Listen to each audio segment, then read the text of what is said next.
It just started off as an interest, you know, it was like a cute little interest at first to learn a different language, and I wanted to learn my own before I learned another one. And then that interest just kind of turned into something more meaningful the more I learned about it, and the more I learned what could happen with the languages revitalized, and you know, the sense of togetherness and belonging that can come from that, where you walk into a business, like a tribally owned business, or even like a grocery store or a library or something, and you can see welcome spelled out in your own language. You know, it's just that sense of there's a big sense of identity that goes along with it.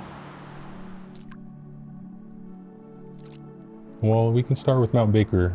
You know, Kolshan is the name for Mount Baker, which translates to like shooting place. So you know, we can only like guess as to why that was called shooting place. Maybe it was because they did hunting there, or maybe it was because it was an active volcano that was actively shooting rocks into the sky.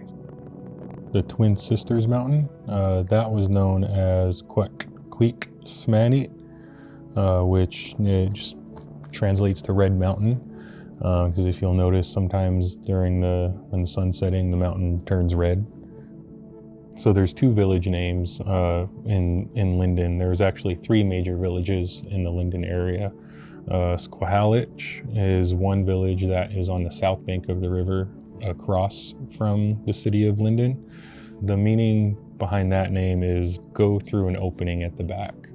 I think that would imply that the large village house had an opening on the other end of it.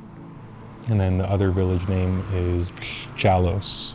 It's the where the language gets its name, Lhéchelesem, Chalos, Lhéchelesem, and I think the etymology behind that is from the word lech, to like sing your spirit song. So it's kind of when you're speaking your spirit. Temuchten is a good example for a village at Sumas. It was a major village and they had pit houses in them. So Temuchten, that translates as like earth device, like the literal translation. It's hard to translate words literally, but I would just take it to mean that it's a village that was like in the earth. So, pit houses. Yomichi is it translates to a creek with king salmon in it, and it gets really warm in the summertime there, and lots of wind that goes through the canyon. So they would take advantage of that and then dry whatever fish they caught there. I think it really comes down to like interest and motivation too. A lot of people don't really see how important and integral keeping a language alive is to the community that it comes from.